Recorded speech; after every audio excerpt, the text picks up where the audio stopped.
body or in spirit, and join me in singing number 1008, When Our Heart is in a Holy Place, from the Teal Hymnal 1008. Our heart is in a holy place, when our heart is in a holy place. We are blessed with love and amazing grace, when our heart is in a holy place. When we trust the wisdom in each of us, every color, every creed and kind, and we see faces in each other's eyes, then our heart is in a holy place.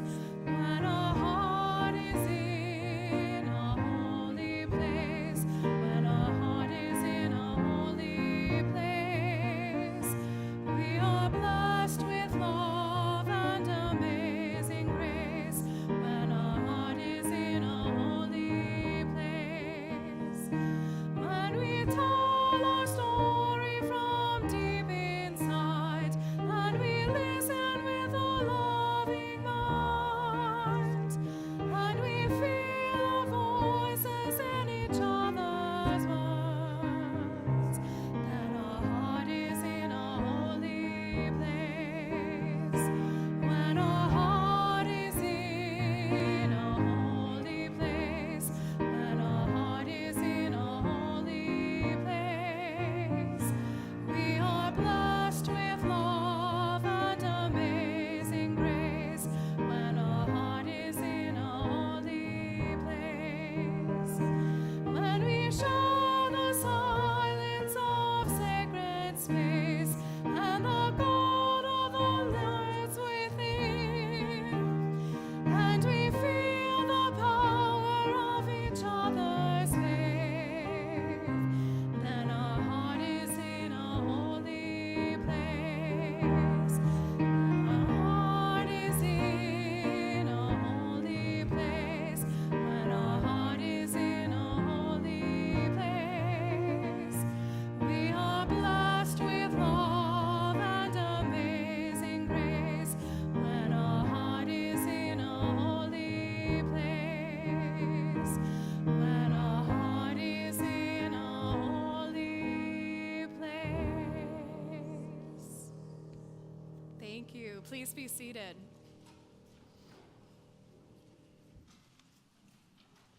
Good morning and welcome to the First Unitarian Universalist Congregation of Ann Arbor. I'm Joe Libin, one of your lay worship leaders, and I want to thank you for joining us today in person, online now, or watching at a later date. It is good to be together, and we are so glad you're here. We have been gathering as a congregation here in Ann Arbor for 160 years, working for justice and peace while also helping to shape the world into a more loving and caring place. For those of you who are new to our congregation, welcome. Please join us in the Redmond Room after the service. It's the first room on your left as you exit the double doors and head towards the main entrance. There you will be greeted by a friendly face who will be happy to answer your questions about our faith and our congregation here at UUAA. For the new folks joining us online, welcome. Please fill out our newcomer survey at uuaa.org/newcomer survey, and this will give us a chance to get to know you better and connect you to resources that may be of interest to you. Today, we will delve into the topic of empathy and what it means for us UUs to practice being empathetic. As part of that exploration, I would like to lift up the beautiful words of the recently deceased Poet Laureate of Colorado, Andrea Gibson. Friends, you'll never hate yourself your way into loving yourself. You'll never overcome your shame by shaming yourself. Compassion begins with you. Your growth begins when you can show empathy towards the parts of yourself that you are most ashamed of, and when you commit to being soft, open, and vulnerable like an octopus.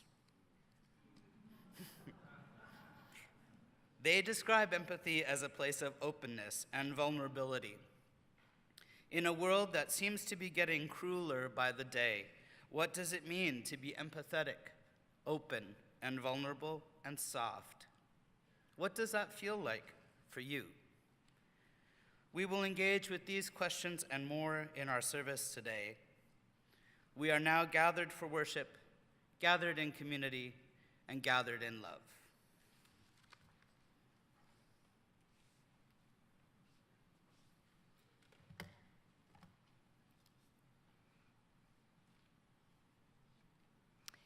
The flaming chalice, the symbol of our faith, speaks to us in many ways. It is the spark that burns within and the flame we hold up to the world. Every time we meet, we light our chalice to remind us who we are. The chalice lies at the heart of one of my favorite UU practices. When I am angry, distraught, or despairing, and sadly, that is happening more and more these days, I ask myself, is there a chalice burning in my heart at this moment? It is a reminder to stop, breathe, and kindle the flame anew. When we keep our chalice burning, we are bringing our best selves into the spaces we inhabit. This morning, in this space, Carol Asatelli will light the flame here in the sanctuary. And as she prepares, I remind you that the space we inhabit is expansive. When those of you in the live stream light your own chalice or candle and enter your location in the chat, all are witness to the growing reach of our light. Together, let us say, we light this chalice for the light of truth. We light this chalice for the warmth of love. We light this chalice for the energy of action. We light this chalice for the harmony of peace. And thank you, Carol.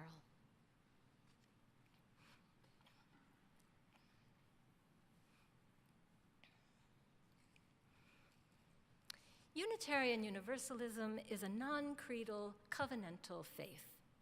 Instead of professing belief, we bind ourselves together in peace and in love. Our covenantal vow is the great good gift we offer each other. When relationships within our community grow fraught or frayed, we ask, are we living into our covenant? And what can be done to repair the breach? For our covenant is ever renewing. We atone, we forgive, and we begin again in love. Let us join our voices as we speak together the words that bind us. The spirit of this church is love, and service is its law. This is our covenant with each other, to dwell together in peace, to search for truth in love, and to help one another.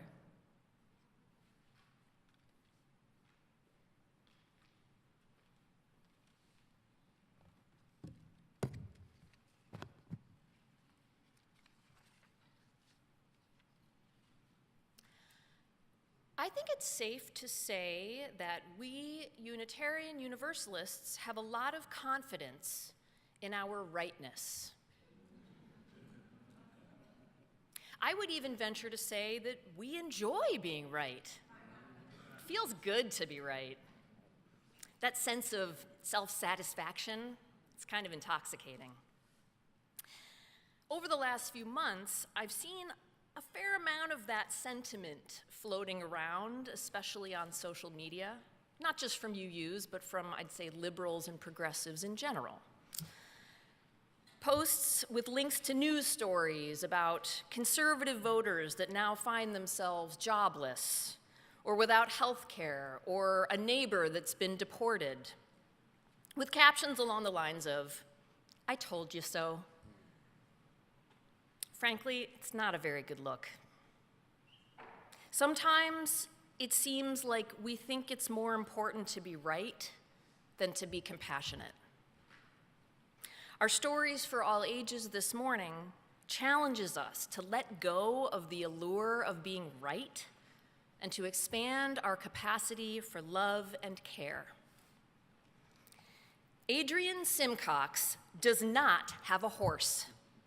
Written by Marcy Campbell, illustrated by Karina Lycan.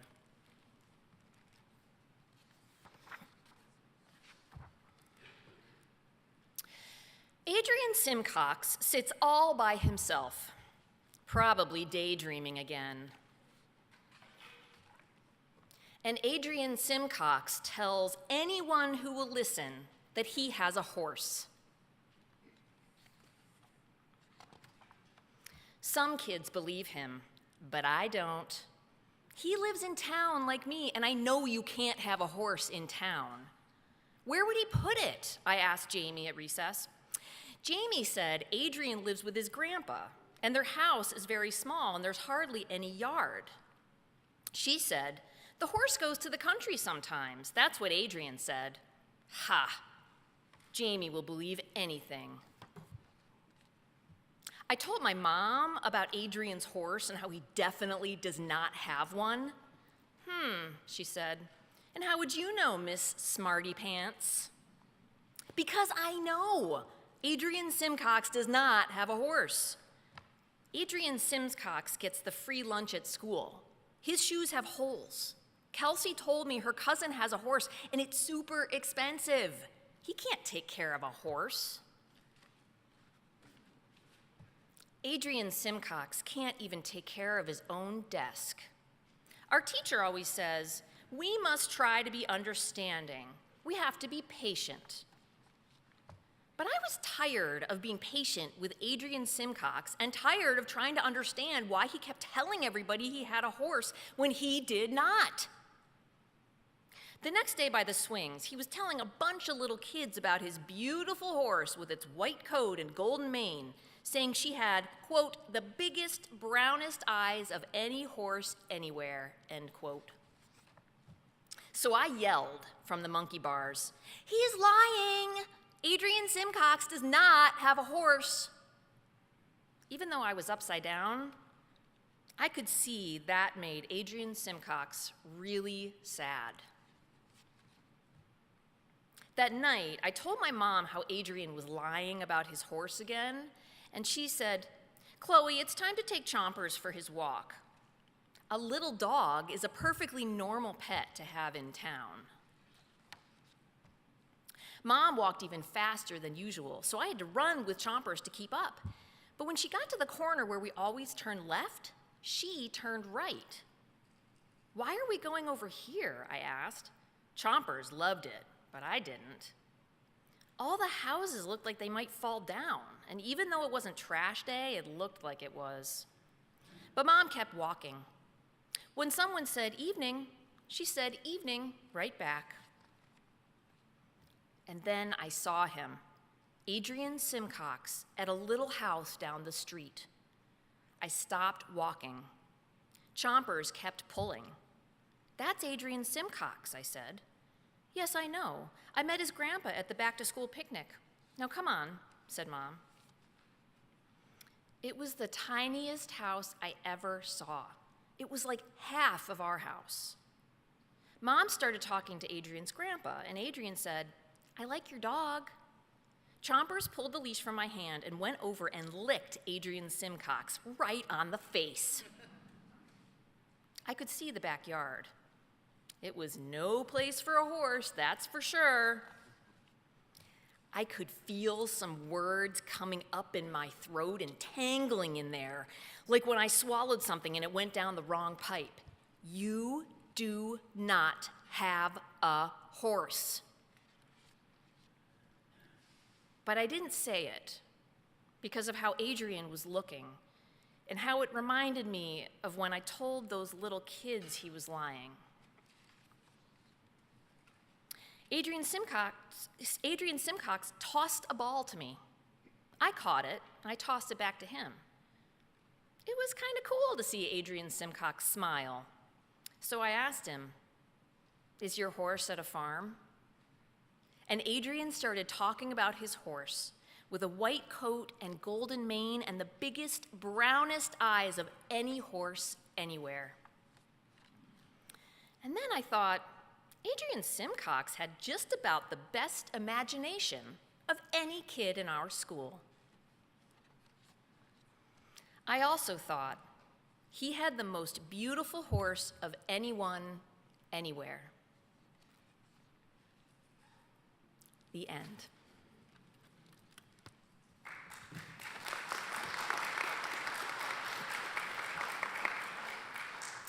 And now is the time in our service when we sing to our children as they head to their programs. So I invite all of our young people of all ages to follow me to Fa's Chapel. We are going to be going outside today, and there's going to be an opportunity to get a little wet if you want. So parents, please make sure you come pick your kids up outside. So I invite all of you to follow me as the congregation sings with love. Will you please remain seated and join me in singing from the gray hymnal, number 118, This Little Light of Mine.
Reading is powerful. I think we'd all agree. We rely on reading as a way of receiving vital information, entertainment, arts, culture, history, science, and more. The list is endless of things we can read about and learn. But as we know, many children do not have the opportunity to become avid readers because of a multitude of factors, notably inequity in resource distribution and lack of exposure. Here in Ann Arbor, the Children's Literacy Network is working to actively change all of that while growing Readers for Life. Please join me in welcoming Kristen Giant, Executive Director of the Children's Literacy Network, as they speak to you about their mission.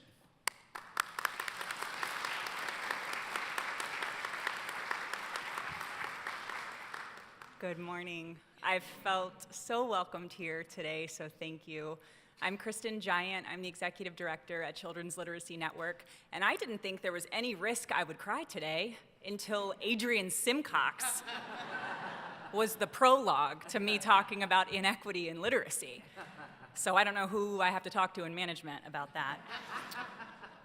We believe that literacy isn't just about learning to read at Children's Literacy Network.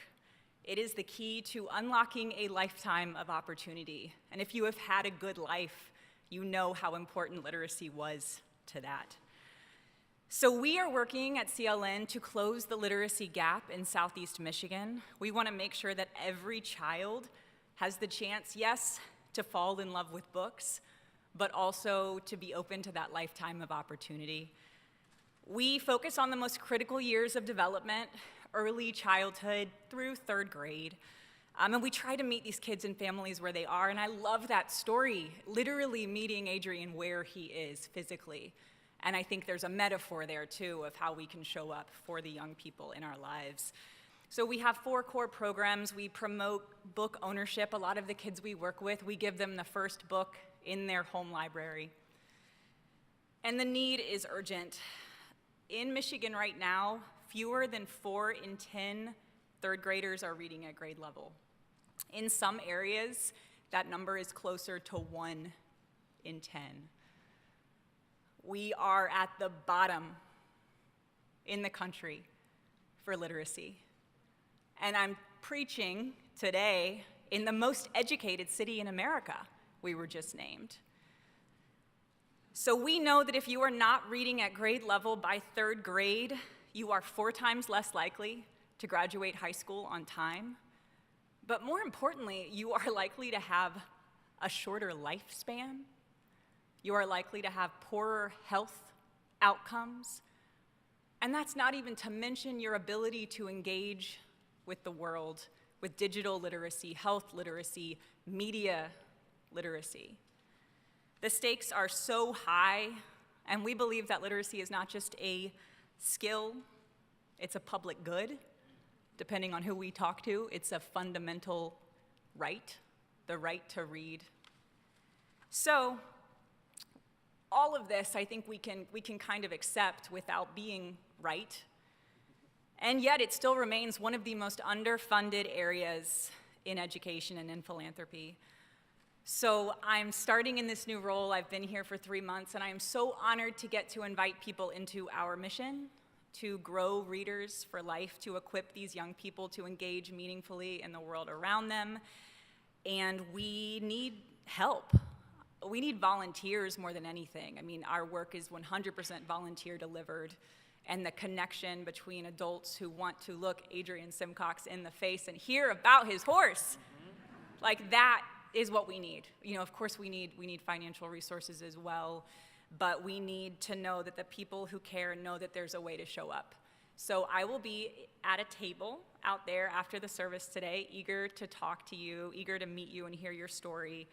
Because we know that when we invest in literacy, yes, we are helping children learn how to read one child at a time, one book at a time, but we are also helping to build a more equitable, educated, and empowered society. So thank you for the chance to share our mission with you today.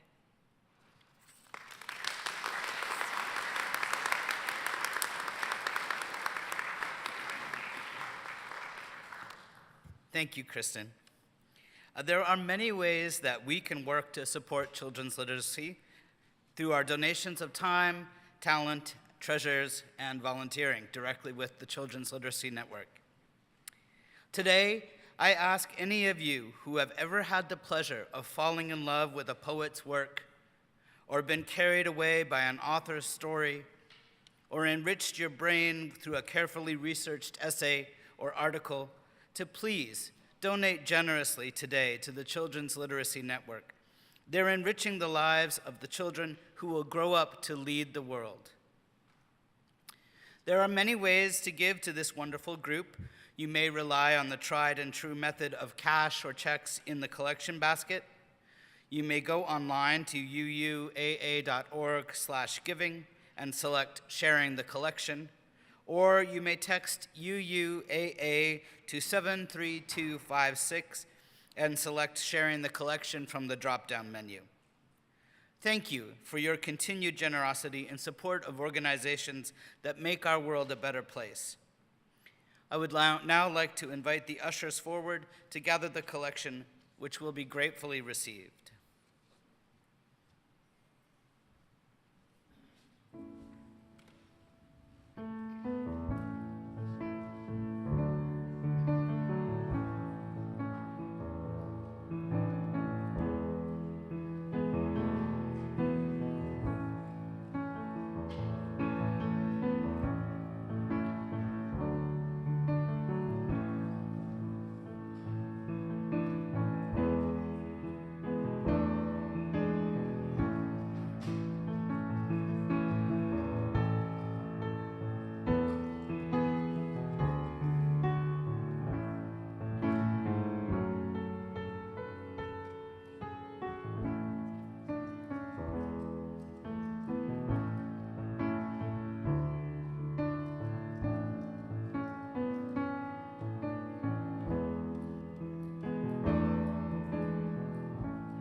And now, as the ushers come forward, I would like to ask you to rise in body or spirit as we speak these familiar words together.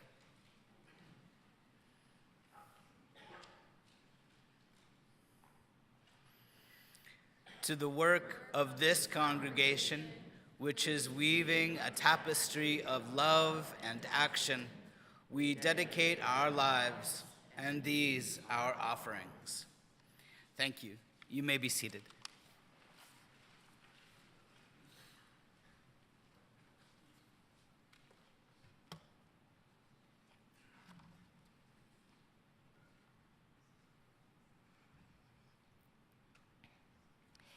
Our reading this morning is a poem entitled Wait by Galway Cannell.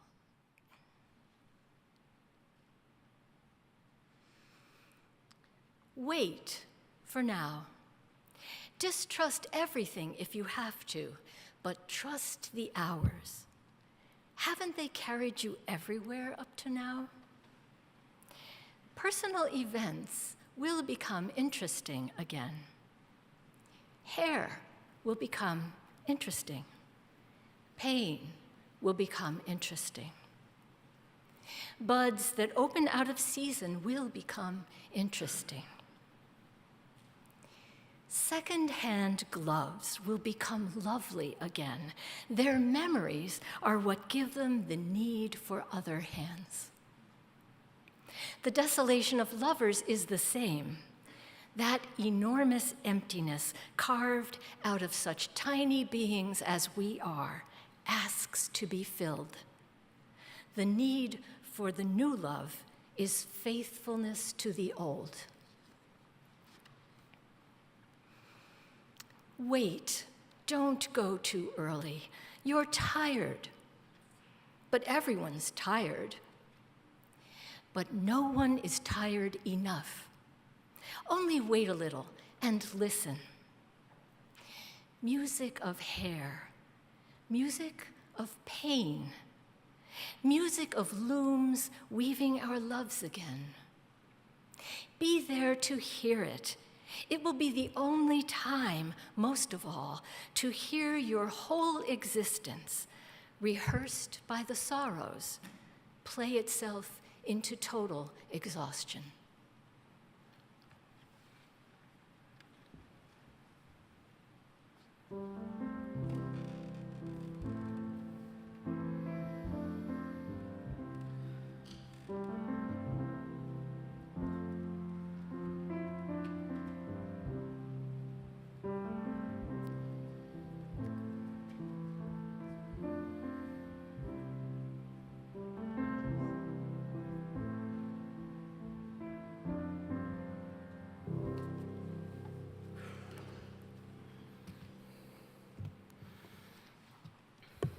Good morning.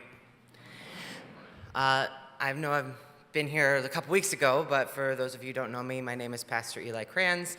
I have been serving as the intern minister for the joint ministry of First UU Detroit and Northwest UU of Southfield, and will be their, what's the official title? Student resident of Pastoral Care, starting in a couple weeks. Thank you. I like to get applause every time. But I am a student of ministry. I'm in seminary for a little bit longer, and so I pay attention to other ministers that cause a bit of a ruckus, both good and bad. And in the beginning of this year, in January, there was a minister, a bishop, who caused a bit of a ruckus, and her name was the Right Reverend Marion Buddy.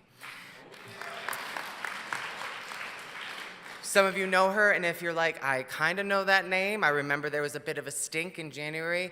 Marion Buddy is the bishop, the Episcopal bishop for Washington, D.C. and Maryland. And she was the one who gave the inaugural prayer address for Trump. What an honor.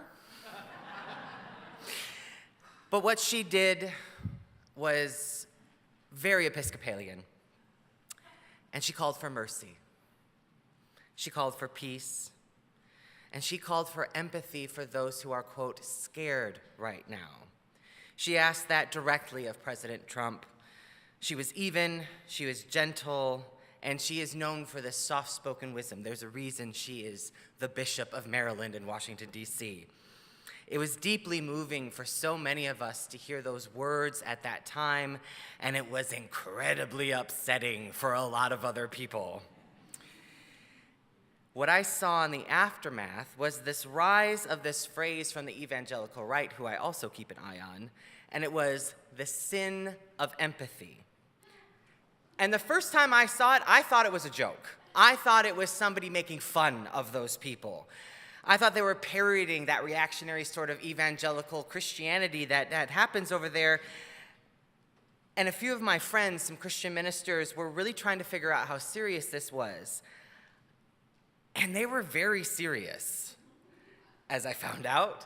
And it took me down a little bit of a rabbit hole because the same ministers and I were like, where did they get this? We were flipping through our Bibles, trying to find what verse they had completely distorted. And what I found was not just bad exegesis that you would normally think of, but a deeper reason. And it was somehow worse. I found myself, unfortunately, on a site called Desiring God. It's run by a man named John Piper, and the title of it is based upon a book that he also wrote. Piper was a Baptist minister and scholar, and on the site, he had a guest piece written by Joe Ringy, also a Baptist minister, and it was a two-part series about the, quote, demonic distortion of the virtue of compassion. The title of Ringy's two pieces were Killing Them Softly, Compassion That Warms Satan's Heart, and part two is The Enticing Sin of Empathy, How Satan Corrupts Through Compassion. Don't go read these. I know, if any of you are like me, you're a little curious, don't. I'm telling you now, don't go read these. They are a really bad attempt of a parody of C.S. Lewis's satirical work, The Screwtape Letters, in which people are talking faith, and read that one. Those are good. This is bad. The main ideas of these pieces by Ringy are letters between Satan and his minion, Wormwood, and it's the idea that Satan has introduced empathy into the world and convinced us humans that empathy is better than compassion or sympathy. Ringy argues that empathy is sinful because it requires you to step down into the muck with people, down into their sin. For example, to empathize with an addict, you too must step into addiction. He is also very key to point out that those who are suffering, when you help them, aren't grateful. So it's not worth your time. And they'll tell you they'll be annoyed, they don't want your help, so empathy is bad. And listen, I don't know who Joe Ringy is as a person. I've never met him, but I think I can make a couple assumptions. I don't think Ringy has ever really tried to help anyone. He writes like someone who has never reached out to actually touch the cold, the starving, and the hungry. He sounds like someone who definitely has said, I won't give money to beggars because they will use it on drugs without any sense of nuance. And he really sounds like someone who closed his holy book before he reached the important parts in the end. So he goes on some podcasts, as always happens, and the term sin of empathy enters the lexicon of the evangelical right. This was in 2019. I want you to sit with that for a moment. The idea that empathy is sinful entered the evangelical right in 2019, a year before 2020, and some things are starting to make a little bit more sense. It makes Trump's second term make a little bit more sense. But we're UUs. What do we care? We know what empathy is. We know how to do empathy. We understand empathy, and we really don't have use for sin or Satan. It's a bad theological take from a denomination that we're pretty far removed from, so why care about that? What's the harm of these weirdos sharing memes on Truth Social? Well, first, I've been fixated on the idea, and I'm a guest preacher, so you get to hear about it. But really, and I think even Stella got to it a little bit today, is really we need to care about this, because what's happening in these circles does not just happen in those circles. The evangelical right and what they believe leaks into our society at large. Evangelicals are in politics, talking heads in media, and highly influential to the national rhetoric. We don't need to go read Ringy's odd articles, and I'm saying one more time, do not go read those articles. But we do need to acknowledge that these ideas have broken containment into our society at large. They will seep into spaces we do interact with. So, to work this around in my head, I started to try to understand what the sin of empathy meant to those who were sincerely using it, what they meant by both sin and empathy. And it's clear through Ringy's writings that empathy to him is engaging in sin with the sinner. To understand someone is also to perform their sin. And sin to Ringy and the people like him, sin is, I don't know, whatever's convenient for them at the time, whatever they're most scared of. Sin is something against God, what it means and what it means to them in the moment. And at its most simple, it's something that goes against the 10 Commandments, but also really anything that steps up against their hierarchy and their control. Part of my journey learning to be a minister has been to wrestle with doctrine that I've learned throughout my entire life. The sin doctrine is one of those things, and it is very tempting to just toss it out. What use do I have to believe in sin in the way that it was told to me? This idea that if I sinned and didn't confess, I was going to hell, unless it was a really big one, and then I was just going to hell.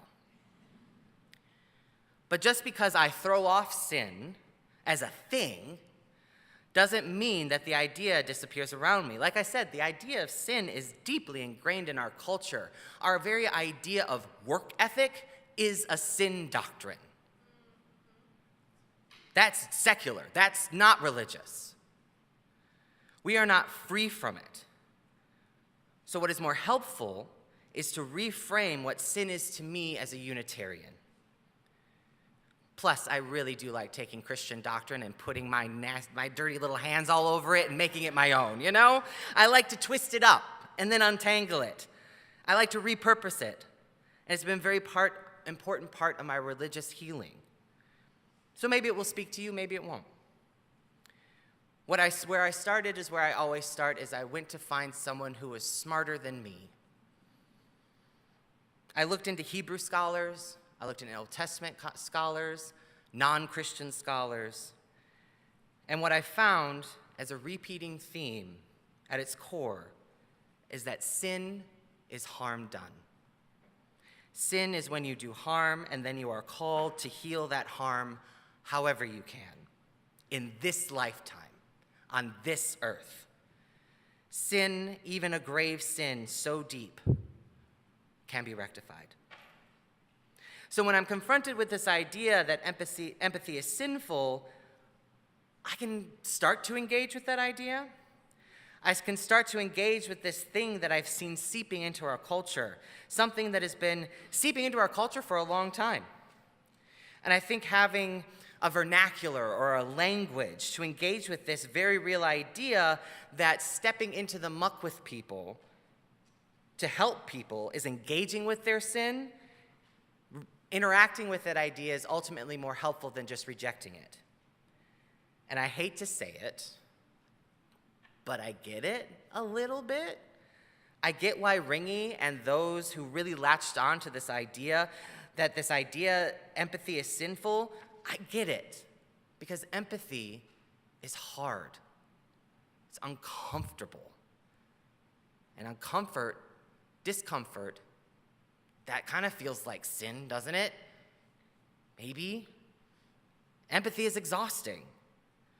I see time and time again empathetic people, the activists, the caregivers, the community teachers, those from the margins who take on the burden of educating others about their own marginality, burn out because of their deep, empathetic souls. I see people around me getting exhausted and starting to slip into this idea that their empathy is limited, that they can withhold it from certain people, that they can say, well, I told you so. I've seen this idea that empathy is actually a sin, so you don't have to engage with it, and it will be a relief for those who really just want to live in their hatred. Watching how quickly people can go, oh, thank God, sigh in relief, and say, finally, I can hate these people without feeling guilty. We are kept in a constant state of fear, so we don't have room to have empathy, to have compassion, to have care. We're constantly told the ship is sinking and to throw off what's weighing us down, but don't worry, we'll tell you who is the dead weight and who is not.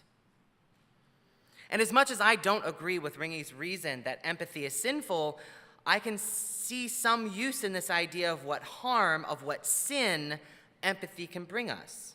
I think that burnout is one, when we rely on too few individuals to have all the empathy for us. I think our willingness to let those certain few people carry the weight of the empathy is a sin. When we hold empathy with our own need for comfort, this idea that I just can't learn anything more about the horrors of the world, I just need to take care of myself for a little while.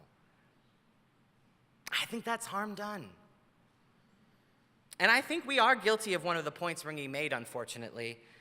When we follow our empathy to go help, but those we are helping don't react in the way that we want, or turn around and have demands, or aren't appreciative in a way that we're receptive to, I think we can stumble in our desires to be saviors rather than collaborators.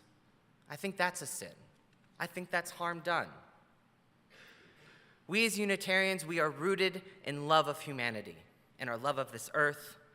I know we are a feeling, compassionate, empathetic community. We are also humans. It is important that we continue to grow our self-awareness of our edges, to soften and to learn from them. Sin might not be your word, or a word you even want to engage with at all. That's fine. But if we, in our rejection of the word, we reject this core idea that harm can be done by anyone, we're missing it. We're missing this beautiful idea that all harm can be mended. If we reject the idea of sin, are we also then rejecting the idea of forgiveness? Because you can't have a sin doctrine without a forgiveness doctrine. You can't. We're missing this beautiful idea that we can fix it, that we can step in and we can undo the harm that we've done. The promise is that each of us have access to grace, either from ourselves, from those we've harmed, or our community at large. Why does it matter to not completely toss out sin? Because it's a shared language of many of our neighbors outside of UU spaces. It's a shared experience of many of us who came to Unitarianism after being harmed by Christianity. I'm a seminarian at a non-UU seminary. I think I'm the only UU there right now. I find myself in interdenominational, if not interfaith spaces often. Keeping this language in my vernacular allows me to engage with my peers to talk about how the world is hurting and what we can do to fix it. It allows me to practice my faith in places where I am the only Unitarian. It helps me engage with other Unitarians who do not have my same spirituality. And really, that's the root of it. Why I need to keep turning over this idea of the sin of empathy in my heart. I want to engage with as many people as possible right now. I learn time and time again that my spirit grows when it can touch other spirits, when it can intermix and intertwine with them. And we won't shy away from empathy, not here in our spaces. We won't shy away from the pain and the discomfort that comes from empathy. We will not shy away from harm done. We will face it, and together we will try to mend it over and over again, because that's what it means to be in community. It means stepping down into the muck to take someone's hand without expectation of praise, without expectation of perfection. The only way forward is with each other. So let's commit the sin of empathy together, show mercy to those in pain, and shelter for those in pain. Stand up together against the incoming storms. And we can start by forgiving ourselves. If you've never participated in the litany, the idea is an old, old tradition. It is meant to be simple. It is meant to be repetitive. It is meant to be ritual. So I invite you to join me in a litany of forgiveness. The words that you're going to sing are going to be up on the screen. That's all the work you have to do, except be present in the moment.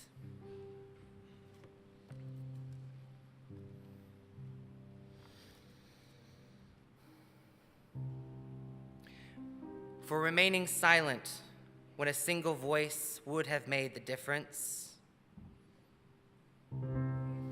Give ourselves and each other.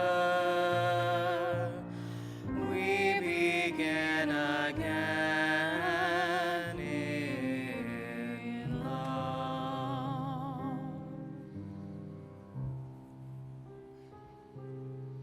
For each time that our fears have made us rigid and inaccessible.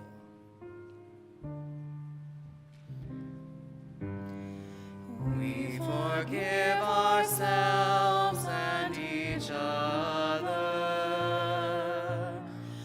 We begin again in love.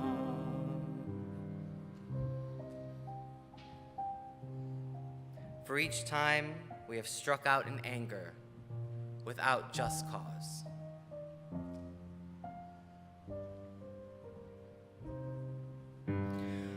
We forgive ourselves and each other.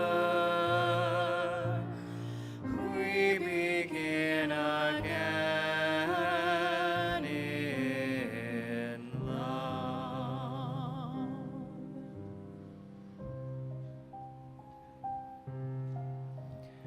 For each time that our greed has blinded us to the needs of others. We forgive ourselves and each other. We begin again in love.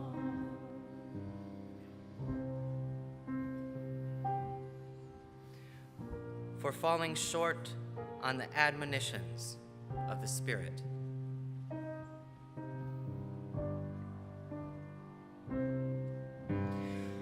We forgive ourselves and each other.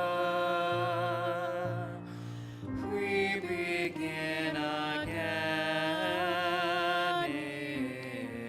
in love.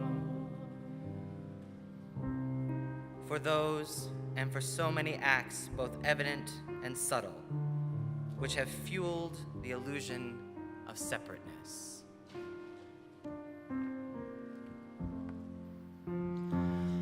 We forgive ourselves and each other. We begin again in love.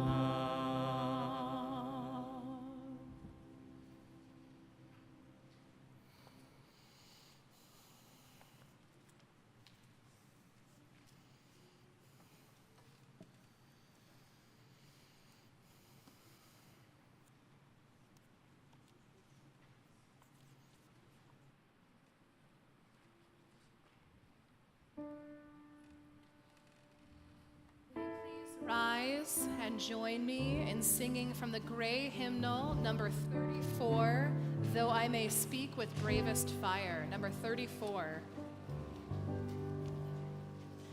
I may speak with bravest fire and have the gift to all inspire and have my love, my words I vein, a sounding brass and hopeless gain.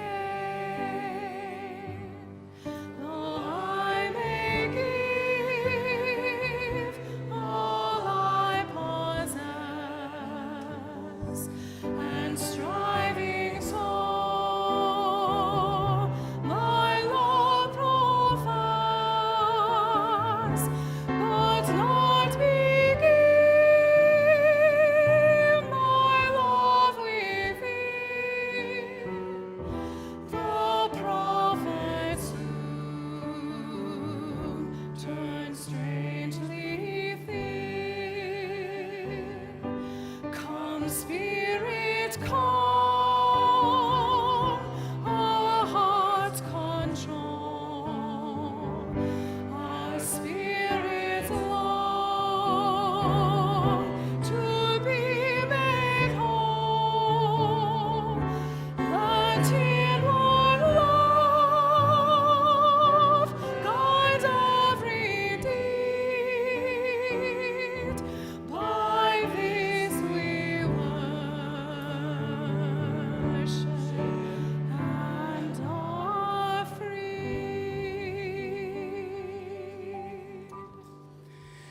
Beloveds, I don't expect all of you to walk out of here being cool with sin. And that's okay. You do not need to accept sin as a concept, but know that it shows up. Remember that care can be hard, and it is worth it. It is how we are going to get through this, by caring for each other, even when we're not perfect, even when we are not receptive, and even when it is us who has done the harm. Remember that the grace that you have for others includes yourself. Go now in love, return in peace. Amen. May it ever be so.